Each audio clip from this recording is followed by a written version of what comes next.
Regardez encore. Romains 12, verset 6.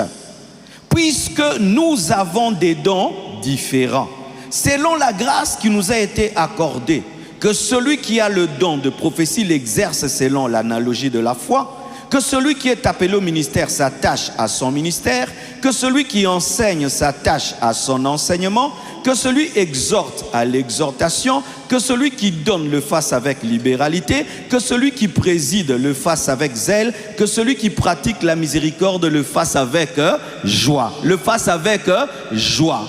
Si toi, tu enseignes, moi je n'enseigne pas. Moi j'aime l'exhortation, je suis heureux d'exhorter. Si toi tu prêches, moi je ne sais pas prêcher, mais je sais modérer. Je suis heureux de modérer. Si toi tu sais chanter, moi je sais prêcher. Je suis content de prêcher, mais sache ceci, tu n'auras jamais tout. Tu n'auras jamais tout. C'est une prédication bizarre, hein? Tu n'auras jamais tout. C'est ce que la Bible dit. Et comme nous ne le disons pas souvent, vous êtes inquiets de ce que Dieu n'a même pas le projet de vous donner. Aïe, aïe, aïe. Est-ce que j'aurai le ministère de Renard Bonke? Non. Même si je veux l'avoir, ce n'est pas dans mon appel. Moi, je suis un homme qui engendre des églises, Renard Bonke n'a pas engendré des églises. Dans le domaine des croisades, il me dépasse. Moi, dans le domaine des implantations, je le dépasse. Qui est plus grand que l'autre? Personne. C'est Dieu qui est le plus grand. Il y aura toujours quelqu'un qui aura ce que tu n'as pas. Il y aura toujours quelqu'un qui fera ce que tu ne fais pas. Il y aura toujours quelqu'un qui aura ce que tu n'as pas et que tu n'auras jamais. Et que tu n'auras jamais. J'ajoute aussi, hein, que tu n'auras, même si je fais tout, est-ce que je serai comme Mutombo Dikembe? Je n'aurai jamais ça. Même si je jeûne, je prie, je n'aurai jamais la taille de Mutombo Dikembe. Lui aussi ne prêchera pas comme moi. Sois heureux de ce que tu as. Sois heureux de ce que tu es. Arrête de loucher la vie des autres. Ils n'ont pas ce que tu as et tu n'as pas ce qu'ils ont. Soyez heureux pour ce que vous avez. C'est pourquoi aujourd'hui, les hommes deviennent des femmes. Les femmes deviennent les hommes. L'homme n'est pas content d'être un homme. Il devient une femme. Les femmes ne sont pas contentes d'être des femmes. Elles deviennent des hommes. C'est ça le monde actuel. Le monde des insatisfaits. Des hommes qui ne sont jamais contents.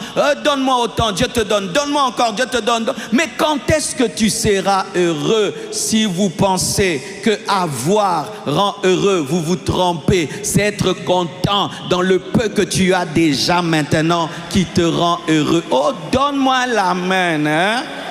Donne-moi l'amen. Oh, Jésus. Comme c'est quelque chose de rare à dire, je vais vous le montrer dans toute la parole. Éphésiens 4, verset 7. La Bible dit ceci, et même verset 6.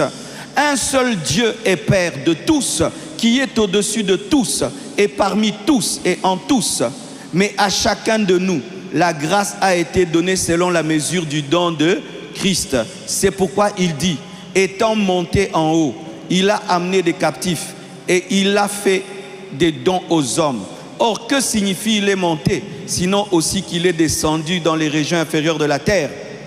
Celui qui est descendu, c'est le même qui est monté au-dessus de tous les cieux afin de remplir toutes choses. Et il a donné les uns comme apôtres, les autres comme prophètes, les autres comme évangélistes, les autres comme pasteurs et docteurs, pour le perfectionnement des saints en vue de l'œuvre du ministère, l'édification du corps du Christ. L'apôtre est apôtre, le prophète est prophète, l'évangéliste est évangéliste, le pasteur est pasteur, le docteur est docteur. Le docteur ne sait pas faire ce que le pasteur fait. Le pasteur ne sait pas faire ce que l'évangéliste fait. L'évangéliste ne sait pas faire ce que le prophète fait. Le prophète ne sait pas faire ce que l'apôtre fait. Qui est béni? Tout le monde est béni. Qui est maudit? Personne n'est maudit. Qui peut tout? Personne ne peut tout. Qui peut quelque chose? Chacun peut quelque chose. Chacun a quelque chose que l'autre n'a pas, mais personne n'a tout, car c'est Dieu qui est omnipotent, omnipotent, omnipotent, omnipotent. Dieu ne te donnera jamais tout. Concentre-toi sur ta particularité. Spécialise-toi dans ta particularité. Aime ta vie. Aime ton couloir. Aime ton couloir. Aime ta vie. Tu ne pourras jamais tout faire sur la terre. Tu ne pourras jamais tout faire sur la terre. C'est pourquoi il y a des gens qui ont 10 000 projets. Tu mourras sans les accomplir. Canalise-toi sur 3 projets, sur 5 projets. Le jour que tu meurs, au moins tu as fait 5 choses qu'avoir 10 000 projets non accomplis. Pourquoi les gens se dispersent? Tel fait, moi aussi, tel fait, moi aussi, tel fait, moi aussi, tel fait, moi aussi. Et puis tu meurs, tu n'as rien fait. Dieu donne tout. Dieu peut tout donner, mais il ne donne pas tout à un seul homme.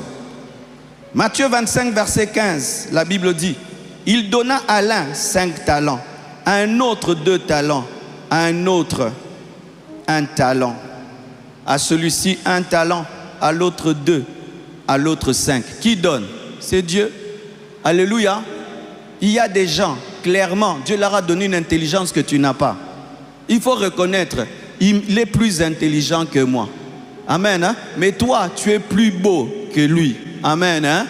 Et toi, tu es plus fort que tous. Amen. Hein? Et toi, tu as plus de connexion que tous. Et toi, tu as plus de charisme que lui. Et toi, tu as plus... Donc, il y aura toujours quelque chose que tu n'as pas, que l'autre a, et que l'autre a, et que l'autre n'a pas. Pourquoi? Pour la complémentarité et l'humilité, et aussi la connaissance de Dieu, de nos capacités à gérer les choses qu'il donne. Alléluia. Tu perds tout ton temps à regarder les 2 talents de l'autre. Concentre-toi sur ton seul talent. Tu perds ton temps à envier le 5 talents de l'autre. Mais regarde ta main. Toi aussi tu as quelque chose. Le fait de ne regarder tout le temps que ce que vous n'avez pas vous empêche de regarder ce que vous avez. Et vous pensez que Dieu n'a rien donné alors que Dieu a beaucoup donné. Alors que Dieu a beaucoup donné. Alors que Dieu a beaucoup donné. Alléluia. Je vais venir dans la dimension pratique, mais allons un peu dans les versets. La Bible dit encore, dans 1 Corinthiens 3, verset 6, « Moi j'ai planté, Apollos a arrosé, mais Dieu a fait croître. » Il y en a qui plantent, il y en a qui arrosent, il y en a même qui moissonnent. Qui est plus grand? Personne n'est plus grand, tous sont grands devant Dieu, mais chacun a sa part. Celui-ci sème, celui-ci arrose, l'autre moissonne. Mais c'est Dieu qui fait croître, qui est le plus grand. J'ai aimé la prédication d'un homme de Dieu. Il dit que la première génération de pères, ce sont les caterpillars. Le caterpillar passe lorsqu'il n'y a pas de route. Il ouvre le chemin. Après, la Range Rover passe. Alléluia. Qui est plus grand? Personne n'est plus grand. Celui-ci ouvre le chemin, l'autre bénéficie du chemin. Alléluia. Paul a écrit les épîtres en prison. Moi, je prêche sur une estrade. Qui est plus grand? Il y aura toujours quelqu'un qui fera un travail que tu ne sais pas faire. Il y aura quelqu'un qui aura une capacité que tu n'as pas. Mais ce n'est pas parce que lui sème que toi, tu ne sais pas arroser. Et ce n'est pas parce que lui arrose que toi, tu ne sais pas moissonner. Que le moissonneur aime sa capacité de moissonner, que l'arroseur aime sa capacité d'arroser, que le semeur aime sa capacité de s'aimer. Dieu ne fera pas de toi le semeur, l'arroseur et le moissonneur, non. Dieu ne le fera pas.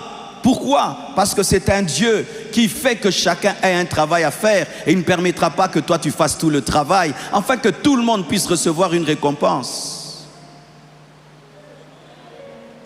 Regardez dans Exode 4, verset 10 à 12.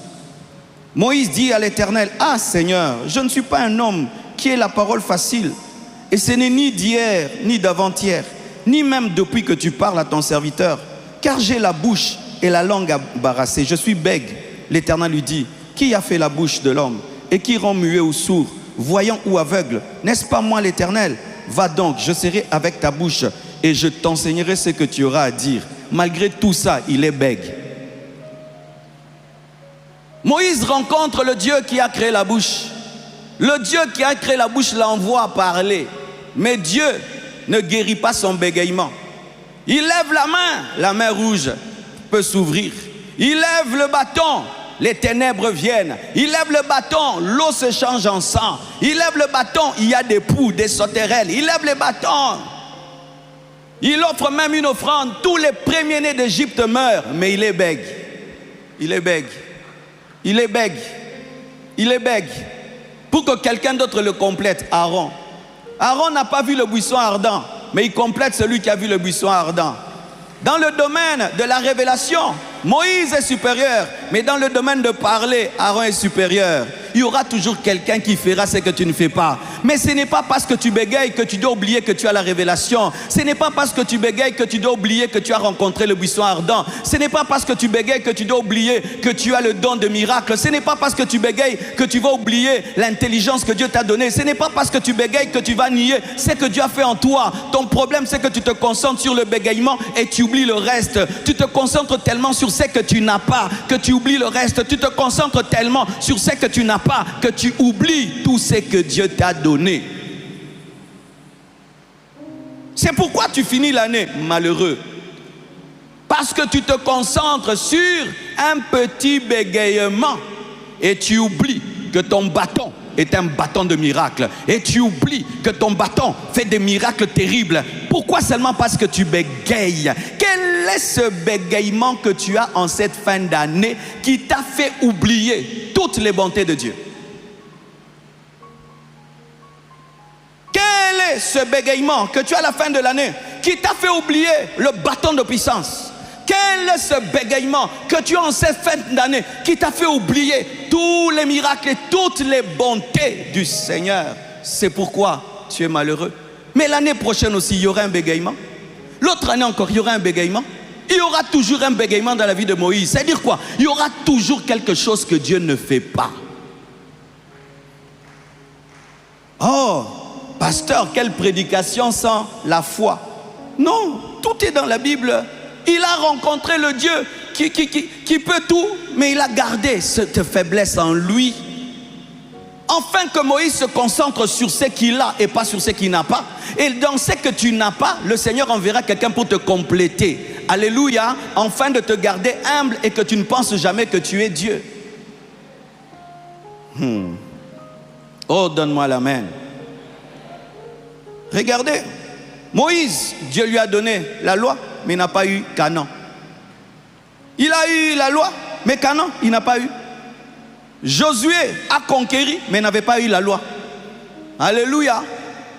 Paul avait la révélation, mais il paraît que l'apparence de Paul n'était pas belle. Il paraît que Paul n'était pas beau. Il paraît, hein? Il paraît qu'il n'était pas beau. Il y a même un verset qui dit dans 2 Corinthiens 10, verset 10. Car dit-on, ces lettres sont sévères et fortes, mais présent en personne, il est faible. Présent en personne, il est faible. C'est-à-dire que Paul, physiquement, n'avait pas de charisme. Mais quand il écrit, c'était terrible. Même Paul n'avait pas tout. Paul n'avait pas tout. Aujourd'hui, les gens veulent tout.